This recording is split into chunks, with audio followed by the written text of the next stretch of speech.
सबसे पहले मैं जेएनयू के तमाम लोगों को, चाहे वो स्टूडेंट हो, चाहे वो कर्मचारी हो, चाहे वो टीचर हो, चाहे वो सिक्योरिटी गार्ड हो, हम चाहे वो दुकानदार हो या दुकान में काम करने वाले मजदूर हो, मैं तमाम लोगों को अपना क्रांतिकारी इस्तकबाल करता हूं।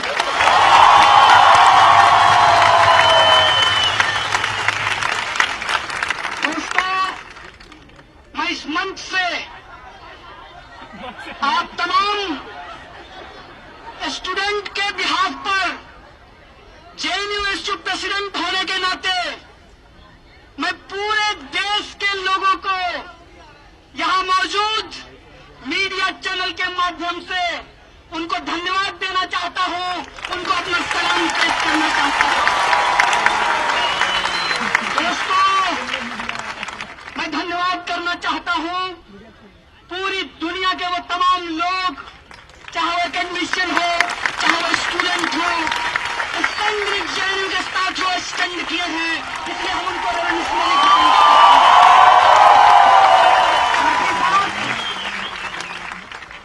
वो तमाम लोग, चाहे वो मीडिया के लोग हो, चाहे वो सिविल सोसाइटी के लोग हो, चाहे वो पॉलिटिकल लोग हो, चाहे वो नॉन पॉलिटिकल लोग हो, वो तमाम लोग आज जो इस जेएनयू को बचाने की लड़ाई के साथ खड़े हैं, जो रोहित वेमुला को न्याय दिलाने के लिए खड़े हैं, उनको मैं लाल सलाम पेश करता हूं, उनको धन्यवाद देना चाहता हूं।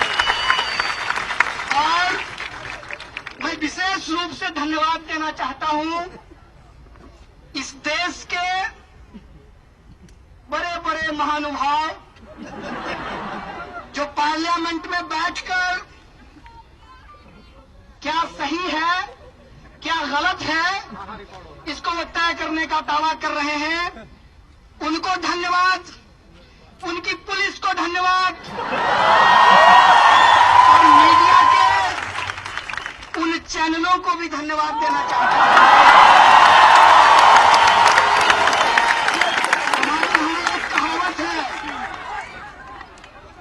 हमारे यहाँ एक कहावत है कि बदनाम हुए तो क्या हुआ, नाम नहीं हुआ। कम से कम जेएनयू को बदनाम करने के लिए ही उन्होंने प्राइम टाइम पे जगह दिया। किसी के प्रति कोई नफरत नहीं है, खास करके एबीवीपी के प्रति तो कोई भी नफरत नहीं।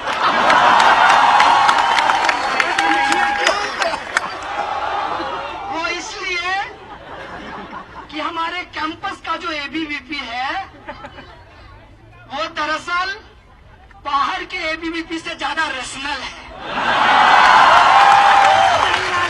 और मैं कहना चाहता हूं वो सारे लोग जो अपने आप को राजनीतिक विद्वान समझते हैं, तो एक बार बार पिछला प्रेसिडेंशियल डिबेट का जो हालत हुआ है एबीवीपी के कैंडिडेट का, उसका वीडियो देख लीजिए साहब। और जो मोस्ट इंटेलेक्ट पर्सन है इस देश में एबीवीपी का, जो जेएनयू का एबीवीपी है, उसको जब हमने पानी पानी कर दिया तो बाकी देश में आपका क्या होगा इसका अंदाजा लगा लीजिए। इसीलिए एबीवीपी के प्रति कोई दुर्भावना नहीं है, क्योंकि हम लोग सच में लोकतांत्रिक लोग हैं। हम लोग सचमुच का संविधान में भरोसा करते हैं। इसीलिए एबीवीपी को दुश्मन की तरह नहीं, विपक्ष की तरह देखते हैं।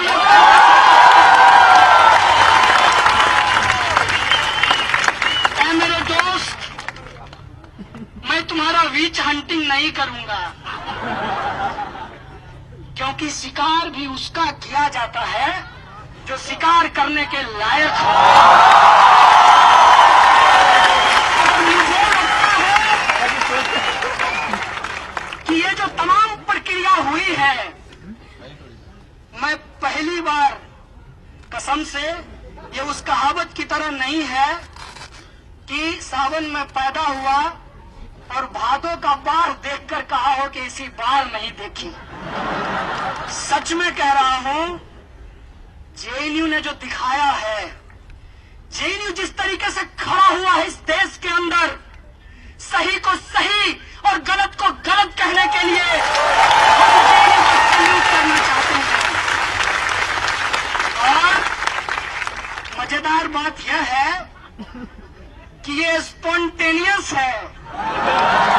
और ये बात मैं इसलिए कह रहा हूं क्योंकि उनका सब कुछ प्लान्ड था, हमारा सब कुछ स्पॉन्टेनियस है। इस देश के संविधान में, इस देश के कानून में और इस देश की न्याय प्रक्रिया में भरोसा है। इस बात का भी भरोसा है कि बदलाव ही सत्य है और बदलेगा। हम बदलाव के पक्ष में खड़े हैं और यह बदलाव होता है। पूरा भरोसा है अपने संविधान पर, पूरे तरीके से खड़ा होते हैं अपने संविधान के उस तमाम धाराओं को लेकर जो प्रस्तावना में कहा गया है। समाजवाद, धर्मनिरपेक्षता, समानता, इसके साथ खड़े हुए हैं।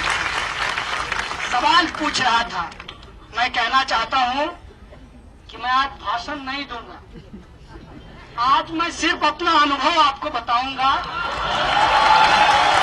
क्योंकि पहले पढ़ता ज्यादा था, सिस्टम को झेलता कम था। इस बार पढ़ा कम है, झेला ज्यादा है। इसीलिए जो कहूंगा, जेएनयू में लोग ज्यादा रिसर्च करते हैं, प्राइमरी डेटा है भाई साहब, फर्स्ट हैंड इंफॉर्मेशन है। तो पहली बात यह है कि जो प्रक्रिया न्यायालय के अधीन है उसके ऊपर मुझे कुछ नहीं कहना है। सिर्फ एक बात कहा है, और इस देश की तमाम वो जनता जो सच में संविधान से प्रेम करती है, जो बाबा साहब के सपनों को सच करना चाहती है, वो इशारों ही इशारों में समझ गया होगा कि हम क्या कह रहे हैं। जो मामला सब जुडिस है, उस पर मुझे कुछ नहीं कहना है। प्रधानमंत्री जी ने ट्वीट किया है, कहा है सत्यमेव जयते। मैं भी कहता हूं प्रधानमंत्री जी, आपसे भारी वैचारिक मतभेद है, लेकिन सत्यमेव जयते चूंकि आपका नहीं, इस देश का है, इस संविधान का है, मैं भी कहता हूं सत्यमेव जयते। और सत्य की जय होगी।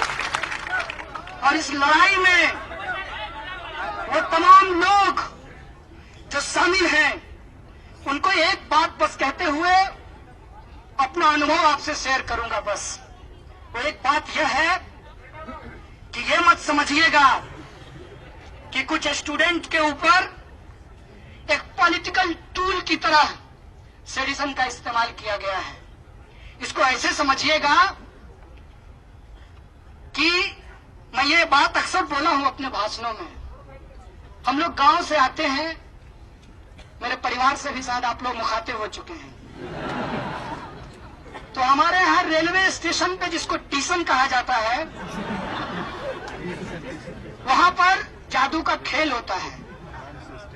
जादूगर दिखाएगा जादू, बेचेगा अंगूठी,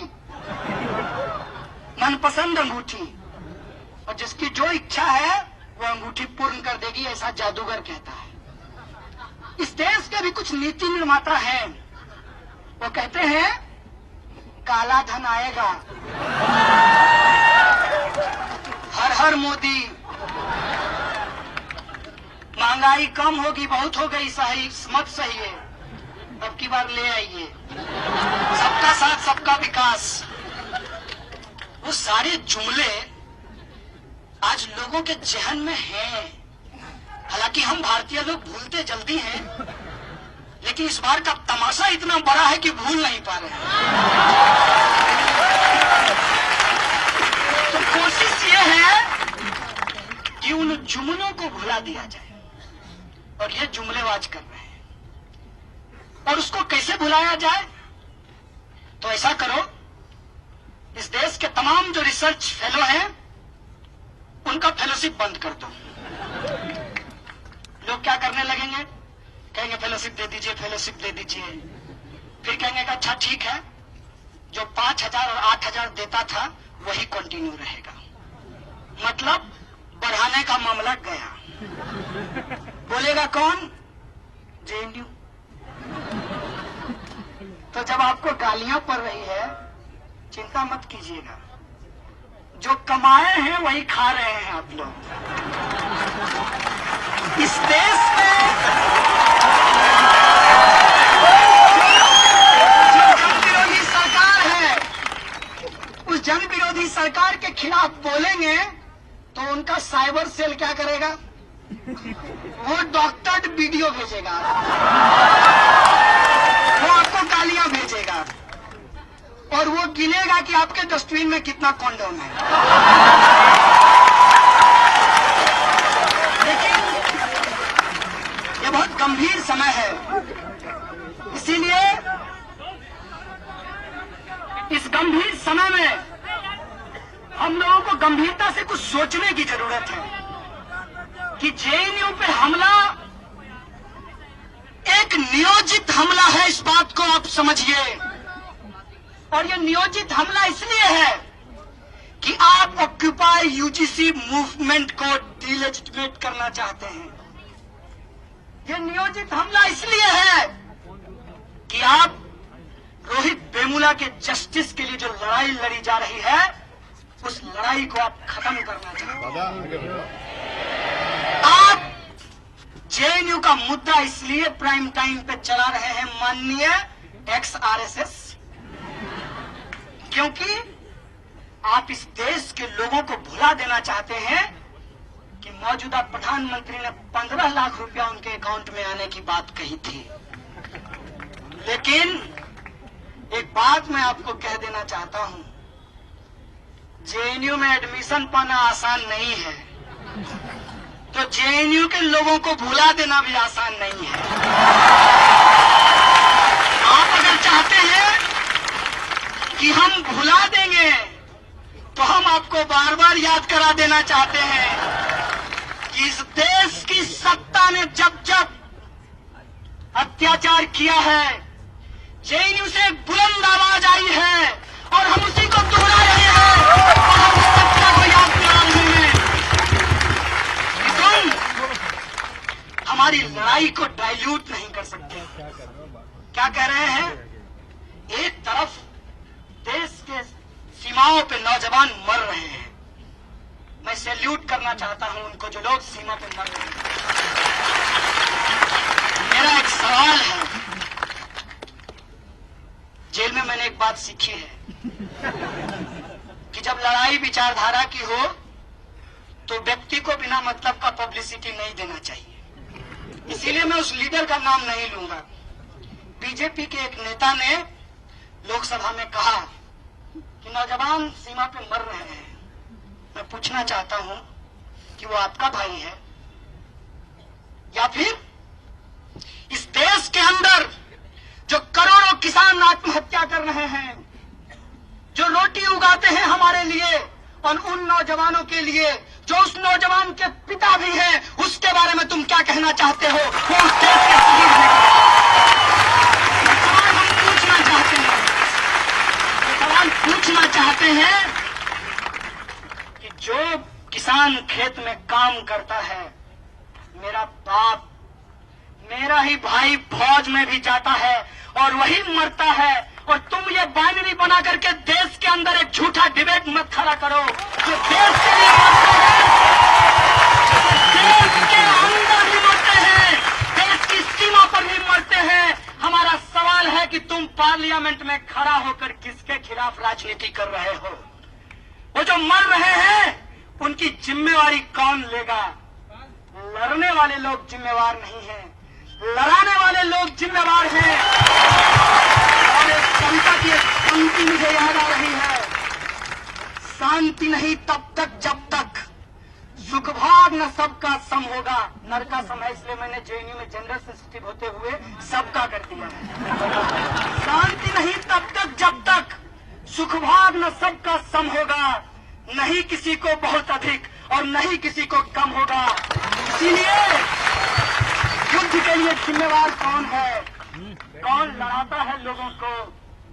कैसे मर रहे हैं मेरे पिताजी और कैसे मर रहा है मेरा भाई?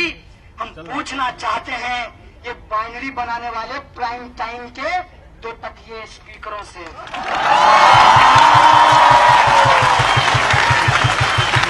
देश के अंदर जो समस्या है, क्या उस समस्या से आजादी मांगना गलत है? ये क्या कहते हैं, किससे आजादी मांग रहे हो? तुम ही बता दो कि क्या भारत ने किसी को गुलाम कर रखा है? नहीं, तो ऑब्वियसली भारत से नहीं मांग रहे हैं। भारत से नहीं मेरे भाइयों, भारत में आजादी मांग रहे हैं।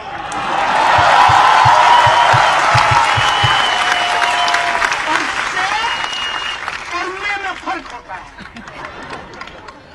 अंग्रेजों से आजादी नहीं मांग रहे हैं, वो आजादी इस देश के लोगों ने लड़ करके लिया है।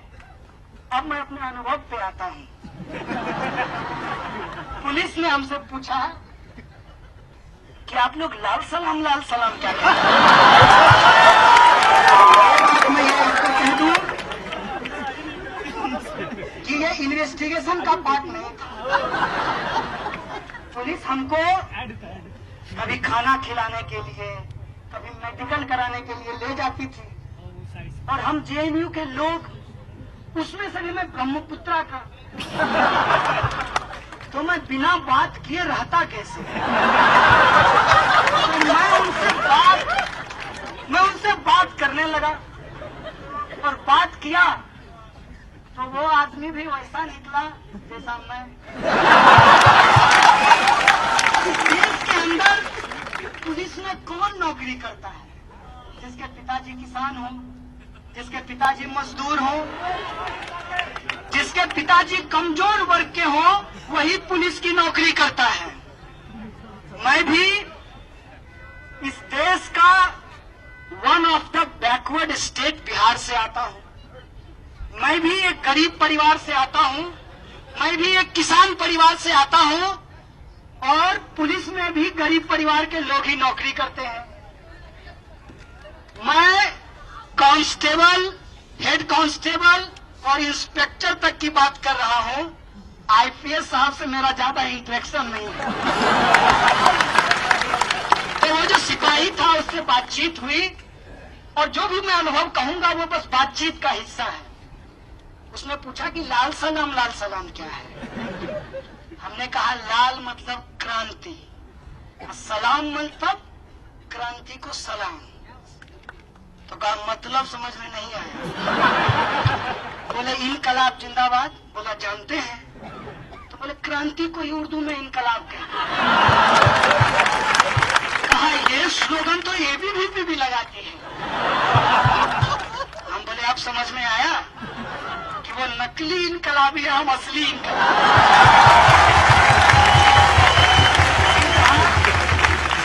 बताइए कि आप लोगों को बहुत सस्ता सब कुछ जेएनयू में मिला है। हम बोले एक बात बताएं, मैं बताइए। बोले आपके साथ ऐसा क्यों नहीं हुआ कि आपका अभी जो हालत है, क्योंकि वो 18 घंटे ड्यूटी करता था, मैंने देखा उसको, और आपको ओवर टाइम मिलता है? बोला नहीं। तो बोले कहाँ से लेते हैं? बोला यही होता है ना जिसको आप करप्शन कहते हैं। तो जितना भत्ता मिलता है, अब वर्दी के लिए उनको 110 रुपया मिलता है।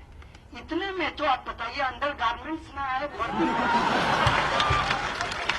ये बात वो खुद सिपाही बोल रहा है। हमने कहा इसी से तो आजादी चाहते हैं, भुखमरी से, भ्रष्टाचार से।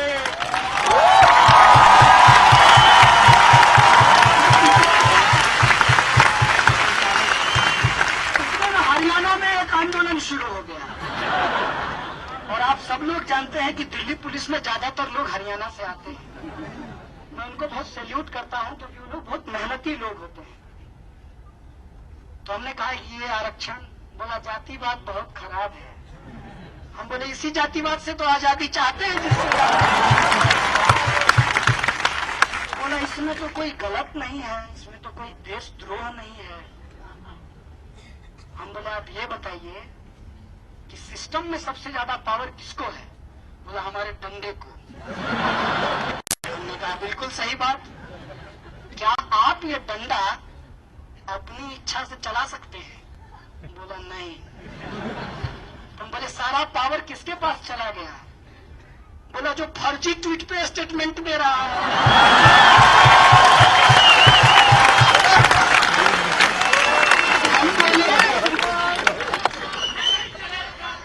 हम बोले हम इसी फर्जी ट्वीट करने वाले जो संघी लोग हैं उनसे आजादी चाहते हैं। सच कहे बेस्ट, अब ऐसा लगता है कि हम और तुम एक साथ खड़े हैं। हम बोले यार इसमें एक दिक्कत है कि अब सारे मीडिया के लोगों को नहीं कह रहा हूं, हम्बली बोल रहा हूं, क्योंकि सारे मीडिया के लोग वेतन वहां से नहीं पाते हैं, कुछ लोग वहीं से वेतन पाते हैं। और मीडिया में काम करते करते, उधर पार्लियामेंट में रिपोर्टिंग करते करते अंदर जाने के प्रयास में है, तो उन लोगों ने ही ना ऐसा माहौल बना दिया है कि हम आपसे 1-to-1 बात करते हैं और वो देखिए सनसनीखेज। ऐसा कर दिए हैं, सच कहो दोस्त, तो मेरी तो ये इच्छा हुई थी कि जब तुम आओगे, क्योंकि तुम्हारा नाम एफआईआर में आ गया था, हम बोले एफआईआर से पहले एबीवीपी के पर्चे में आ गया था। एबीवीपी का पर्चा में पहले नाम लिख दिया था हम तमाम एक्यूज्ड का, एफआईआर में बाद में नोट हुआ है। तो बोले हम सोचे थे कि तुम आओगे तो बहुत पीटेंगे, लेकिन तुमसे बात करके मेरी इच्छा हो रही है कि मैं उनको जाकर के पीट दूं।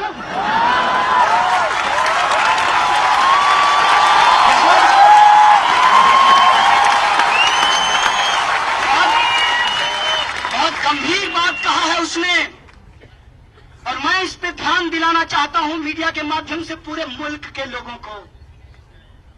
सिपाही ने, जो मेरी तरह एक आम परिवार का लड़का है, जो मेरी तरह पीएचडी वो भी करना चाहता था, लेकिन उसको जेएनयू नहीं मिला, जो मेरी तरह इस देश की व्यवस्था को समझकर लड़ाई को लड़ना चाहता था, साक्षर और शिक्षित का फर्क समझना चाहता था, आज पुलिस की नौकरी कर रहा है।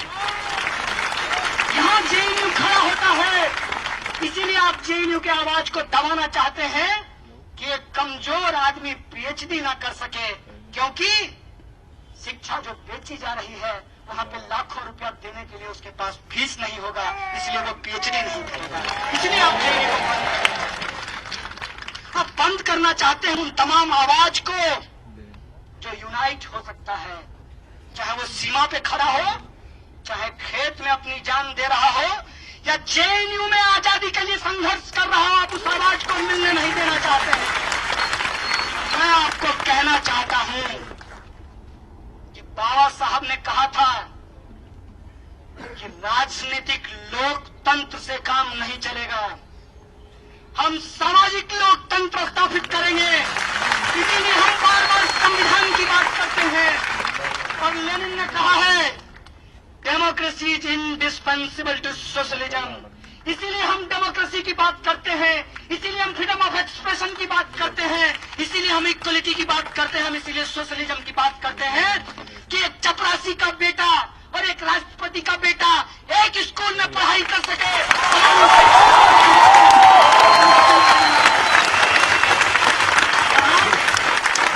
इस आवाज को दबाना चाहिए, लेकिन क्या इत्तेफाक है, विज्ञान में कहा गया है कि आप जितना दबाओगे उतना ज्यादा प्रेशर होगा, लेकिन इनको विज्ञान से कोई लेना देना नहीं है, क्योंकि विज्ञान पढ़ना एक बात है, वैज्ञानिक होना बहुत दूसरी बात है। तो वो लोग जो वैज्ञानिक सोच इस देश में रखते हैं, अगर उनके साथ संवाद स्थापित किया जाए तो इस मुल्क के अंदर जो आजादी हम मांग रहे हैं, भुखमरी और गरीबी से, शोषण और अत्याचार से, दलितों, आदिवासियों, महिलाओं और अल्पसंख्यकों के अधिकार के लिए, वो आजादी हम लेकर रहेंगे। और वो आजादी इसी संविधान के द्वारा, इसी संसद के द्वारा और इसी न्यायिक प्रक्रिया के द्वारा हम सुनिश्चित करेंगे। इस मुल्क में ये हमारा सपना है, यही बाबा साहब का सपना था, यही साथी रोहित का सपना है। देखो, एक रोहित को मारे हो, उस कंटिन्यूएशन में जिस आंदोलन को तुम दबाना चाहे थे, वो आंदोलन कितना बड़ा बनकर के उभरा है, कितना बड़ा बनकर के।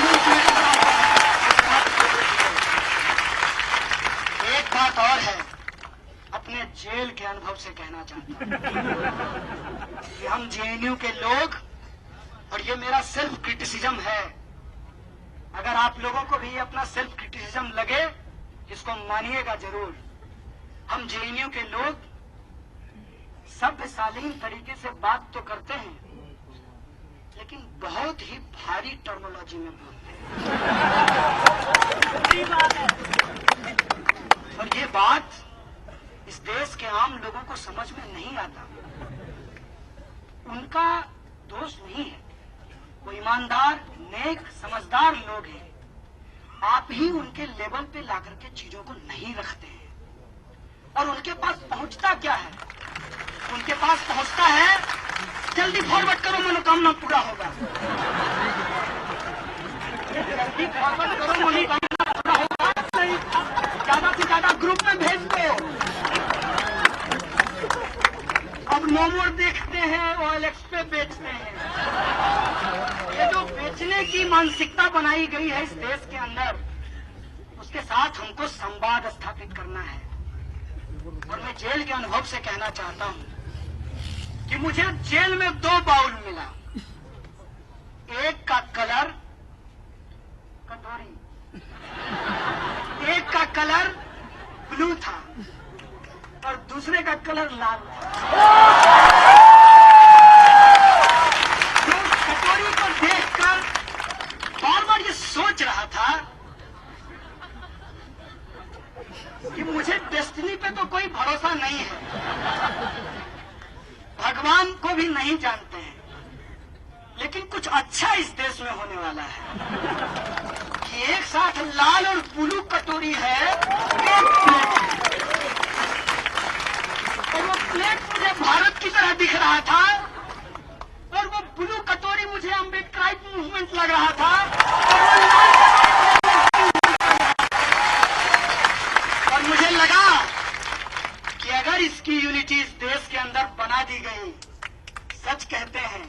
अब नो मोर देखते हैं, बेचने वाले को भेजते हैं, बेचने वाला नहीं चाहिए, सबके लिए जो न्याय सुनिश्चित कर सके हम उसकी सरकार बनाएंगे। सबका साथ सबका विकास हम सचमुच स्थापित करेंगे। ये हमारे जेल में कड़ा पहरा था।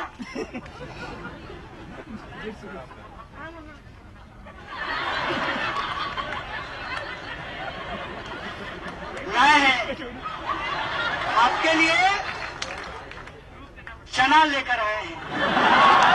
और एक कहावत है, जब तक जेल में चना रहेगा आना जाना लगा रहेगा। हालांकि बहुत देर हो गया है जेएनयू के लिए, बहुत दिनों के बाद जेएनयू के स्टूडेंट को जेल भेजा गया है, काफी लंबे समय के बाद। क्योंकि काफी लंबे समय के बाद एक मजेदार बात बता देता हूँ, ये उससे जुड़ा हुआ है। आज माननीय प्रधानमंत्री जी का आदरणीय बोलना पड़ेगा ना,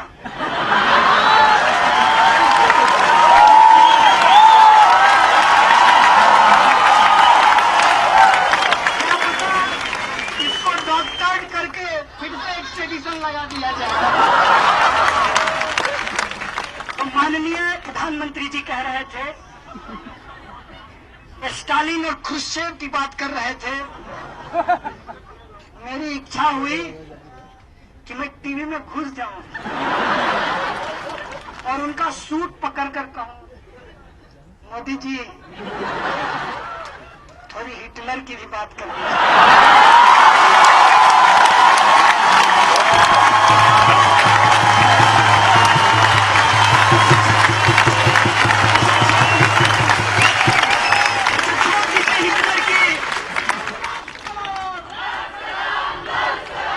हिटलर की, मुसोलिनी की बात कर दीजिए जिसकी काली टोपी लगाते हैं,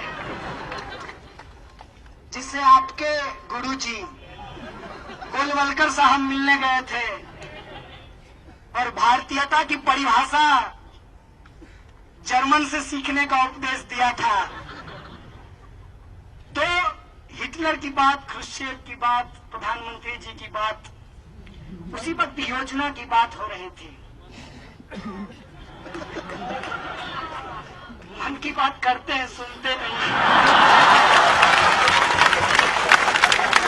एक बहुत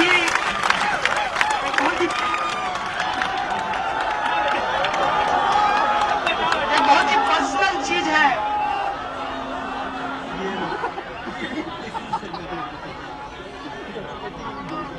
मेरी मां से आज लगभग 3 महीने के बाद मेरी बात हुई है। मैं जब भी जेएनयू में रहता था मैं घर बात नहीं करता था। जेल जाके एहसास हुआ कि बराबर बात करनी चाहिए। आप लोग भी करते रहिएगा अपने घर वाले से। तो मैंने अपने माँ को कहा कि तुमने मोदी पे बड़ा अच्छा चुटकी लिया। तो मेरी माँ बोली कि नहीं, वो मैंने चुटकी नहीं लिया, चुटकी तो वो लोग लेते हैं, हंसना हंसाना उनका काम है। हम तो अपना दर्द बोलते हैं, जिनको समझ में आती है वो रोते हैं, जिनको समझ में नहीं आती वो हंसते हैं। उसने कहा कि मेरा दर्द है, इसलिए मैंने कहा था कि मोदी जी भी किसी की माँ का बेटा है। मेरे बेटे को देशद्रोह के आरोप में फंसा दिया है। तो कभी मन की बात करते हैं, कभी माँ की भी बात कर लें।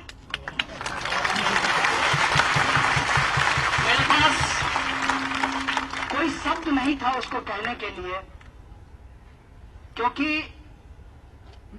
इस देश के अंदर जो हो रहा है उसमें बहुत ही खतरनाक प्रवृत्ति है। इसीलिए मैं किसी एक पार्टी की बात नहीं कर रहा, इसीलिए मैं एक मीडिया चैनल की बात नहीं कर रहा, इसीलिए मैं सिर्फ सैनिकों की बात नहीं कर रहा, मैं सच में पूरे देश की बात कर रहा हूं। कैसा देश होगा जिस देश में देश के लोग ही नहीं होंगे? आप सोचिए, जेएनयू के पक्ष में अगर जो लोग खड़ा हुए हैं उनको सैल्यूट करने की जरूरत है, क्योंकि वो इस बात को समझ रहे हैं कैसे लोग आते हैं जेल में।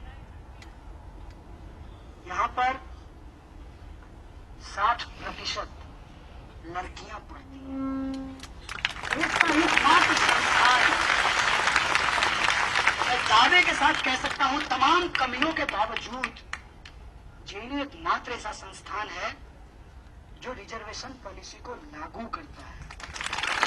और जहां लागू नहीं करता वहां लागू कराने के लिए हम लोग लड़ते हैं, संघर्ष करते हैं। यहाँ जो लोग आते हैं, ये बात मैंने आज तक आप लोगों को नहीं कहा होगा और आप लोगों को मालूम भी नहीं चला होगा कि मेरा परिवार 3,000 रुपए में चलता है। क्या मैं पीएचडी कर सकता हूं किसी बड़ी बड़ी यूनिवर्सिटी में? और इस तरीके से जेएनयू पे जब हमला किया जा रहा है और जो लोग इसके पक्ष में खड़ा हो रहे हैं, मुझे कोई संपत्ति नहीं है किसी राजनीतिक पार्टी से, क्योंकि मेरी अपनी एक विचारधारा है, लेकिन जो लोग खड़ा हो रहे हैं उनको भी देशद्रोही कहा जा रहा है। सीताराम येचुरी को भी मेरे साथ देशद्रोह के केस में डाल दिया, राहुल गांधी को मेरे साथ देशद्रोह के केस में डाल दिया, डी राजा को देशद्रोह के केस में डाल दिया, और जो मीडिया के लोग केजरीवाल को डाल दिया। जो लोग मीडिया के लोग जो जेएनयू के पक्ष में बोल रहे हैं, दरअसल वो जेएनयू के पक्ष में नहीं बोल रहे हैं, वो सही को सही और गलत को गलत बोल रहे हैं।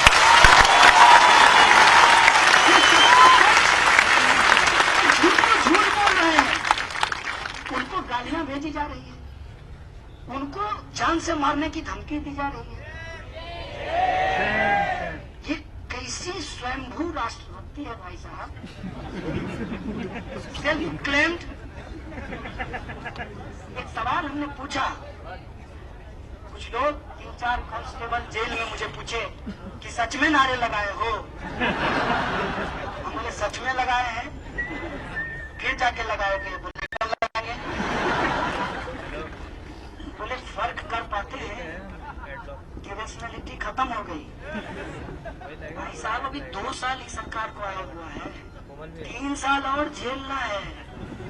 इतनी जल्दी यह देश अपनी रेशनैलिटी लूज नहीं कर सकता है, क्योंकि इस देश के 69% लोगों ने उस मानसिकता के खिलाफ वोट दिया है। इस बात को केवल 31% लोग, और उसमें से भी कुछ आपके जुमलेबाजी में फंस गए। कुछ को तो आपने हर हर कह के ठग लिया, आजकल अरहर से परेशान है।